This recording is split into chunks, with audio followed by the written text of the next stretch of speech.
Hello আমার প্রিয় বন্ধুরা, কেমন আছো তোমরা? বলো। আমি বেশ ভালো আছি, সুস্থ আছি। তো আবার আমি চলে আসলাম ব্রেসেস ভিডিও নিয়ে। যাবো তো 1 বছর 1 মাস হলো আমার দাঁতে ব্রেসেস লাগিয়ে। তো দাঁতের কন্ডিশন দেখতে পাচ্ছ। যখন করে আমি ওই মাসে ডাক্তারের কাছে গিয়েছিলাম, তো ডাক্তারের চেম্বারে বসে আমি এই রথের সময় যে ভিডিওটা দিয়েছিলাম, তো তোমরা আগের ভিডিওগুলো আমার দেখতে পারো যে আমার দাঁতের কন্ডিশন কেমন ছিল আর এখন কতটা নিচু হয়েছে 1 বছর 1 মাসের মধ্যে। যদিও বা 1.5 থেকে 2 বছর লাগবে ডাক্তার বলেছে। তো দেখে না তোমরা একবার।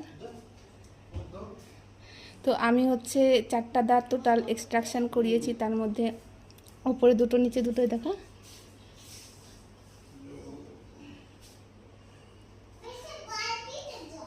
নিচেরটা নিচেরটা হচ্ছে নিচেরটা বেশি একটা মানে বন্ধ হয়নি, মানে নিচেরটা বেশি একটা ভেতর দিকে যায়নি, উপরেরটা কিছুটা গেছে দেখো। তো চলো ডাক্তারের কাছে যাই, ডাক্তারের কাছ থেকে এসে তারপরে আবার তোমাদের সঙ্গে মানে কথা বলছি। চলো দাদা।